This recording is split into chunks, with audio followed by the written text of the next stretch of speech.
আসসালামু আলাইকুম। আপনারা শুনছেন সর্বশেষ বাংলা খবর। শুরুতে শিরোনাম পড়ে বিস্তারিত। বন্ধুত্বের পরিচয় কাঁটাতারের বেড়া হতে পারে না, নাহিদ ইসলাম। এসএসএফ সদস্যের ধাক্কার ঘটনায় আমানের স্ট্যাটাস। নিয়োগকাণ্ডে বিতর্কের মুখে থালাপতি বিজয়। জামায়াতের মহিলা নেত্রীদের সঙ্গে পাকিস্তানের সীমা মালিকের মতবিনিময়। সর্বশেষ থাকছে রাষ্ট্রপতির হাটে ব্লক রিং স্থাপন। এতক্ষণ শুনছেন সংবাদ শিরোনাম, এখন বিস্তারিত। তবে তার আগে অনুরোধ থাকবে, ভিডিওটিতে একটি লাইক দিন এবং ভিডিও সম্পর্কে আপনাদের গুরুত্বপূর্ণ মতামত কমেন্ট করে জানিয়ে দিন। বন্ধুত্বের পরিচয় কাঁটাতারের বেড়া হতে পারে না, নাহিদ ইসলাম। সীমান্তে কাঁটাতার দিয়ে এবং আমাদের দেশের জনগণকে হত্যা করে কেউ যদি বন্ধুত্বের কথা বলে, তার সাথে বন্ধুত্ব সম্ভব না বলে মন্তব্য করেছেন জাতীয় নাগরিক পার্টির আহ্বায়ক ও সংসদ সদস্য নাহিদ ইসলাম। মঙ্গলবার 12 মে বিকেলে institute of diploma ইঞ্জিনিয়ার্সে national Ulema অ্যালায়েন্সের শাপলা গণহত্যা বিচারহীনতার এক যুগ শীর্ষক আলোচনা সভা ও তথ্যচিত্র প্রদর্শনীতে কথা বলেন তিনি। নাহিদ ইসলাম বলেন, আমাদের সীমান্তে আবারও হত্যাকাণ্ড হচ্ছে, সীমান্তে আবারও নতুন করে কাঁটাতার দেওয়া হচ্ছে। সীমান্তে আমার দেশের জনগণকে হত্যা করে কেউ যদি বন্ধুত্বের কথা বলে, তার সাথে বন্ধুত্ব সম্ভব না।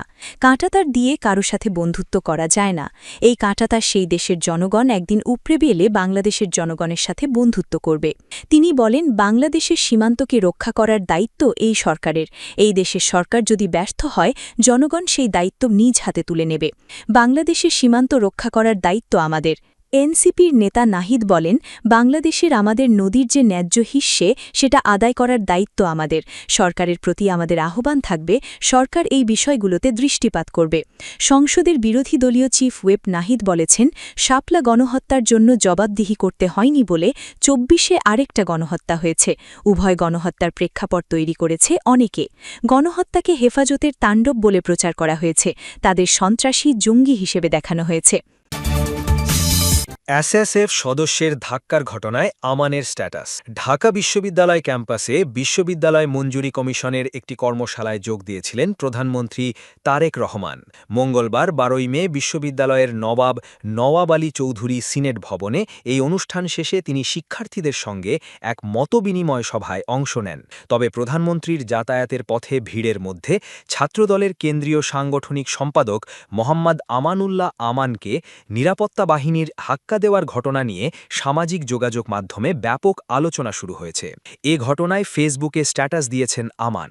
স্ট্যাটাসে আমান বলেন, যার নির্দেশে দীর্ঘ ফ্যাসিবাদ বিরোধী আন্দোলনে এই প্রজন্মের ছাত্রদল আপোষহীনভাবে রাজপথে ছিল এবং যার মায়ায় পড়ে এই প্রজন্মের জাতীয়তাবাদীরা জীবনের অনেক কিছু বিসর্জন দিয়েছে, কিন্তু তার প্রশ্নে কখনোই আপোষ করেনি এবং করবেও না।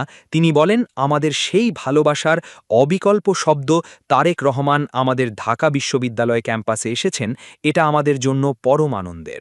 আমাদের জন্য যেমন তিনি আবেগের সর্বোচ্চ জায়গা, ঠিক তেমনি তিনি দেশের প্রধানমন্ত্রী। দেশের প্রধানমন্ত্রীর নিরাপত্তা দেশের জন্য, দেশের সার্বভৌমত্বের জন্য সবচেয়ে বেশি জরুরি। আমান বলেন, দেশের সবচেয়ে জনপ্রিয় ব্যক্তির নিরাপত্তায় নিয়োজিত সদস্যদের এই ধরনের পাবলিক প্রোগ্রামে নিরাপত্তা নিশ্চিত করতে হিমশিম খেতে হয়। প্রচণ্ড ভিড়ের মধ্যে এরকম অনেক ঘটনা বাংলাদেশের রাজনৈতিক প্রেক্ষাপটে ঘটে। হয়তোবা কোনো একজনের প্রফেশনালিজমের ঘাটতি থাকতে পারে, কিন্তু আমি নিশ্চিত যে এসএসএফ সদস্য এটা করেছেন, তিনি ইচ্ছেকৃতভাবে এটা করেননি। এটা উপচে পড়া ভিড়ের মধ্যে হিট অফ দ্য মোমেন্ট হয়ে গেছে। তিনি বলেন, সামাজিক যোগাযোগ মাধ্যমে দেখলাম এটা নিয়ে আল বটর এবং পতিত ফ্যাসিস্টের দোসররা মজা নিচ্ছে। তোমাদের তো পরচর্চা ছাড়া করার মতো কাজ নেই, আর বলার মতো নিজস্ব কিছু নেই, এবং তাই সর্বদা পরনিন্দায় ব্যস্ত। যে তারেক রহমান দেশের জন্য তার বাবাকে হারিয়েছেন, তার একমাত্র ভাইকে হারিয়েছেন, তার মায়ের ওপর দিয়ে এবং নিজের ওপর দিয়ে বয়ে যাওয়া অবর্ণনীয় নির্যাতন সহ্য করে দেশের জন্য সবকিছু উজাড় করে কাজ করছেন, সেই তারেক রহমানের জন্য আমি সবকিছু উজাড় করে দিতে পারি অপমান সইতে, পারি দ্বিধাহীনভাবে জীবনের ঝুঁকি নিতে। স্ট্যাটাসের শেষে আমান বলেন, সুতরাং আল বটর আর ফ্যাসিস্টদের বলছি, তোমরা যতই বস্তাপচা ন্যারেটিভ দাও, আমি আমান তারেক রহমানের পাশে থাকবই থাকব, ভ্যানগার্ড হয়ে থাকব, আমৃত্যু থাকব ইনশাআল্লাহ। নিয়োগকাণ্ডে বিতর্কের মুখে থালাপতি বিজয়। নিয়োগকাণ্ড নিয়ে এবার বিতর্কের মুখে পড়েছেন তামিলনাড়ুর মুখ্যমন্ত্রী থালাপতি বিজয়। জ্যোতিষী রাধান পণ্ডিত বেট্রিভেলকে নিজের রাজনৈতিক উপদেষ্টা হিসেবে নিয়োগ দেওয়াকে কেন্দ্র করে নতুন বিতর্ক সৃষ্টি হয়েছে। মঙ্গলবার 12 মে এনডিটিভির এক প্রতিবেদনে এ তথ্য জানানো হয়েছে। প্রতিবেদনে বলা হয়, এই জ্যোতিষী আগে ভবিষ্যৎবাণী করেছিলেন যে বিজয় বিপুল ব্যবধানে জয় পাবেন। শপথ গ্রহণের পর তাকে এই পদে নিয়োগ দেওয়াকে ঘিরে বিভিন্ন মহলে, এমনকি মিত্রদল কংগ্রেসের নেতাদের মধ্যেও প্রশ্ন উঠেছে। তিনি টিভিকের মুখপাত্র হিসেবেও পরিচিত ছিলেন। সাম্প্রতিক নির্বাচনী প্রচারণায় তিনি দলের নেতৃত্বের ঘনিষ্ঠ সহযোগী হিসেবেও কাজ করেছেন। এনডিটিভি জানিয়েছে, 4 মে ভোট গণনার সময় যখন বড় চমক দেখিয়ে টিভিকে এগিয়ে যেতে শুরু করে, তখন রাধান পাণ্ডিতি প্রথম বিজয়ের বাড়িতে যান। তবে এই ব্যক্তিগত ঘনিষ্ঠতাকে মিত্রদল বা বিরোধী ডিএমকের কাছে ওই পদের জন্য যথেষ্ট যোগ্যতা হিসেবে বিবেচনা করা হয়নি, কারণ তারা দীর্ঘদিন ধরেই কুসংস্কার ও জ্যোতিষবিদ্যার বিরুদ্ধে কঠোর অবস্থান নিয়ে এসেছে। কংগ্রেস এমপি শশীকান্ত সেন্টিল এক্সে লিখেছেন, বুঝতে পারছি না, একজন জ্যোতিষীর জন্য ওএসডি পদের কেন দরকার? কেউ কি ব্যাখ্যা করতে পারবেন? ভিডিসিকের সাধারণ সম্পাদক ডি রবিকুমার লেখেন, এটি একটি ধর্মনিরপেক্ষ সরকারের জন্য গ্রহণযোগ্য নয়। মুখ্যমন্ত্রীর এই সিদ্ধান্ত পুনর্বিবেচনা করা উচিত। তামিলনাড়ু সরকারকে অবিলম্বে এই অবৈজ্ঞানিক ও সংবিধান বিরোধী নিয়োগ প্রত্যাহার করতে হবে। সিপিএমের কেন্দ্রীয় কমিটির সদস্য শানমুগাম পীর এক পোস্টে বলা হয়, তার এই নিয়োগ মানুষের মধ্যে জ্যোতিষে বিশ্বাস আরও বাড়িয়ে তুলবে। এমন ব্যক্তিকে সরকারি খরচে নিয়োগ দেওয়া সরকারের কাজ হতে পারে না। এই নিয়োগ গ্রহণযোগ্য নয়। রাজনৈতিক পরামর্শদাতা হিসেবেও তার ভূমিকা গ্রহণযোগ্য নয়।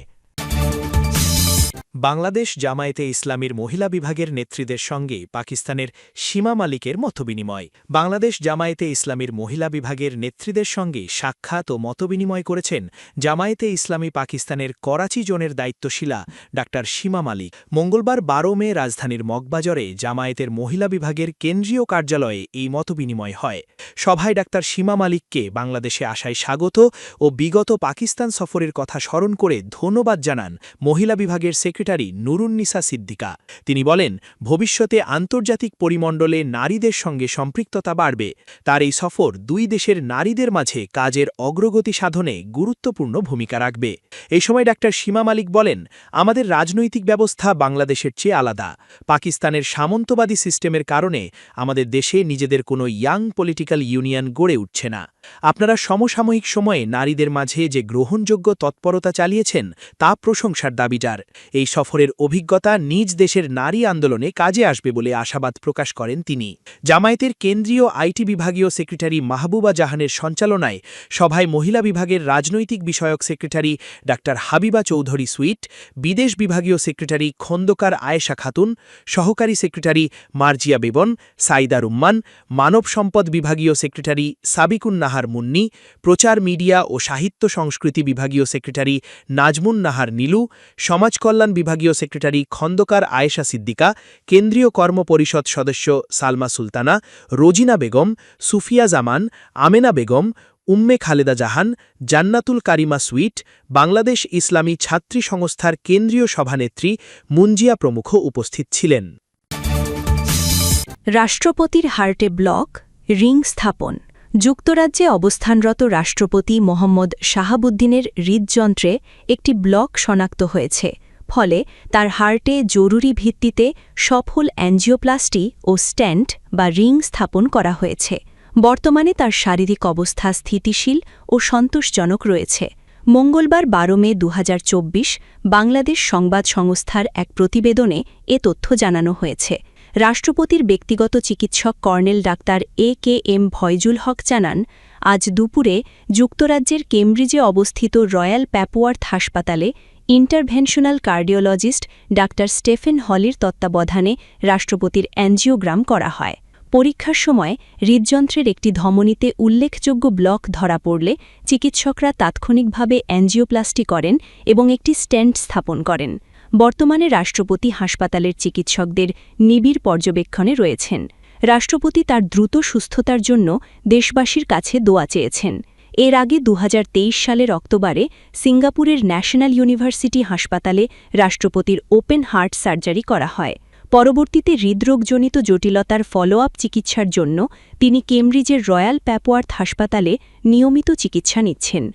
বিশ্বমানের হৃদরোগ চিকিৎসা ও গবেষণার জন্য পরিচিত রয়্যাল প্যাপওয়ার্থ হাসপাতাল বিশ্বের প্রথম সফল হার্ট ট্রান্সপ্লান্ট সম্পন্নকারী প্রতিষ্ঠানগুলির অন্যতম হিসেবে স্বীকৃত। রাষ্ট্রপতি গত ৯ মে ফলো-আপ চিকিৎসা ও স্বাস্থ্য পরীক্ষার উদ্দেশ্যে লন্ডনের পথে ঢাকা ত্যাগ করেন। চিকিৎসা শেষে গত ১৮ মে তার দেশে ফেরার কথা রয়েছে। রাষ্ট্রপতি হার্টে ব্লক, রিং স্থাপন, যুক্তরাজ্য।